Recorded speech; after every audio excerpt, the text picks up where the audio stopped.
Good morning. Good afternoon, should I say. Before I go any further, just the news about Jota today, the Liverpool player and his brother dying, it's just horrific, horrific news.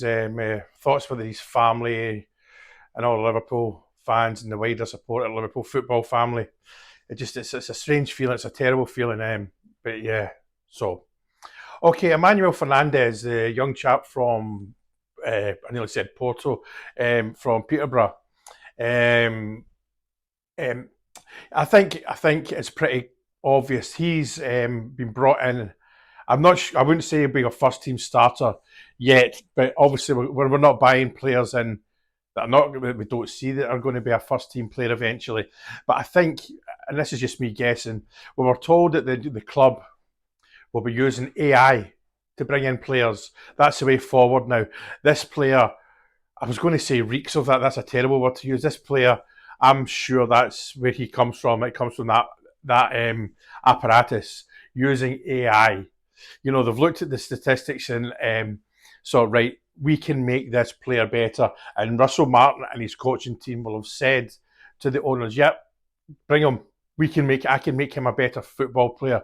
There's mixed reviews from Peterborough fans. Some say they're glad he's gone. Some say we've been done with the money. I'm not sure how much the price is. And some say he's a good player, got loads of potential, and that's the key word here, potential. Now, there's going to be fans, as usual, say, well, we don't want potential players, what players that can fit now. That's not how it goes.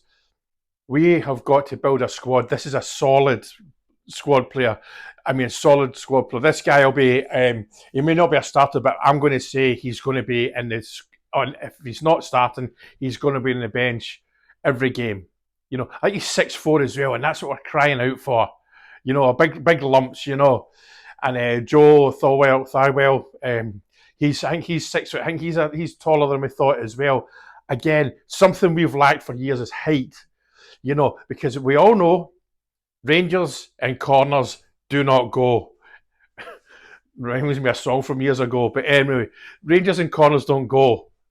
And it's been like that, not just, I can't remember where I thought I sat at Ibrox waiting for a corner to come in, hoping or knowing that we're going to attack it and score. Yeah, we score them now and again this season, but the ratio is way lower than it should be. So that's two big lumps that hopefully can get its headed goals from corners. Although Joe Thorwell, apologies, I keep getting his second name wrong. The chances are he'll be taking the corners if Tav allows him, but he'll be taking corners, and I'm sure a lot of you have watched the videos. He can swing across in extremely well into the danger area. That in itself is a great addition, but again, we need somebody to execute that. What I loved yesterday is I went on my rant last night when I get out of my bed or off the bog to come and do the video last night. I just love it came out of nowhere. Now I know there's people said, we've looked at him for ages. We've looked at him for ages. It's been in the papers. It's been in the papers. Flag above, scarf above the head stuff. You know what I mean? And that one did come out of nowhere. I don't care what anyone says. It was a bang. What was it? Time was it about 8:30, 9 o'clock last night. It happened. That was brilliant. I absolutely love that we're doing this.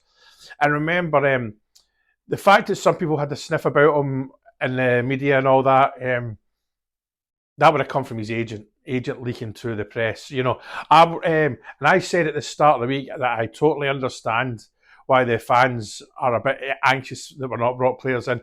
And if you watched my interview, I hate saying interview, the chat with Derek Parlane, which seems to be received well, we talk about that in the podcast. And if you've not watched it, go and watch it, please, because he has a very interesting moment in the podcast where he talks about Russell Martin and how him and David Moyes were having a pint a few weeks ago, and David Moyes mentioned Russell Martin.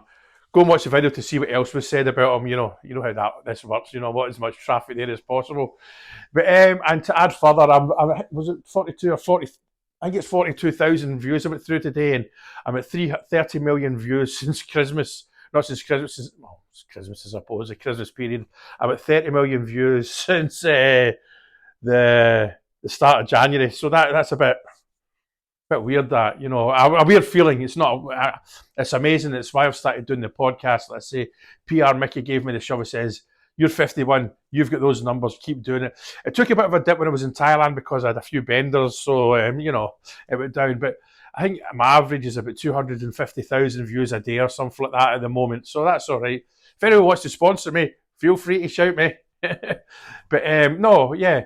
So I've got a few others things lined up, podcast wise, fans, ex players, and then the plan is if these go well, and my first one, because like PR Mickey said, you've got to get your first podcast right. If it doesn't go well, you can't recover from it, and it seems to be doing well. There was a few hiccups. My main one was do not interrupt. Because I know when I watch a podcast, seeing the first 2 minutes, if I see the podcaster jumping in, I change it, I switch it off. It doesn't matter who it is. So if you watch all the big podcasters, I've spent ages watching podcasts this last few weeks because I knew Mr. Parlane or Derek was kind enough to he agreed to come on ages ago. Just had to get the stars aligned. Although when he came on, he says, "Oh, can we do it this afternoon?" I was like, okay. There was loads more I wanted to ask him about Scotland and stuff like that, but we had agreed to half an hour, and that was, I think it's 33 minutes or something like that. But so if any other fans want to come on for a blether, what we can do, I would love to start to do the podcast that the other guys do, and obviously I'm a new guy to it and all that, and there'll be mistakes, and I think all the podcasts are brilliant. I listen to them all like that, right, aye.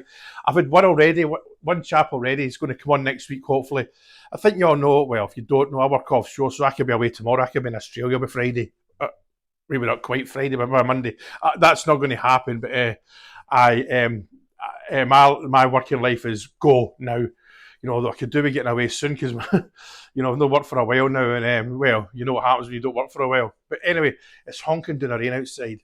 Again, thank you for everyone that's watched the podcast. The feedback's been amazing. It's been in the subscription group for a few days, and all the lads and lasses in there all liked it because it was quite. I was very, very nervous. I was nervous about talking to Derek Parlane, although we did chat on a video before we did the recording, and it was just, he's brilliant, man. He's just a nice guy, and as he says, first and foremost, he's a fan. He just lived the dream. And he was a gentleman to talk to, absolutely brilliant. And off camera, when I say off camera, I guess I would call it off camera. I wish we could have recorded that as well, because it's like sitting in the booze with a bunch of Rangers fans just talking football. And the gentleman just loves football. The guy just loves football. He loves the Rangers. I know a lot of people say, why the younger generation why do you call them the Rangers for? People of my generation and older, I grew up calling them the Rangers. It's as simple as that. We've always been the Rangers. Here's a question for you. What other sets of fans call their team the something? There's only one other in Britain. It's not Aston Villa, because a lot of Villa fans call themselves the Villa, but their name's Aston Villa. What other team call themselves the? A bit of a, I don't know why that came into my head, but anyway, I've gone on a bit longer than I usually do. There's absolutely nobody will have got this far, but if you have, thank you very much. Rotten weather outside, bit of a sad day in football with Jota news. That was, it's a strange feeling, but to all the Rangers Liverpool fans, all my Liverpool fans, the Jota family, my heart's with you. And I know every single person in the Rangers family is the same. Every football fan's the same. This is just terrible. But hope you enjoy the rest of your day, and thank you for listening. Cheers.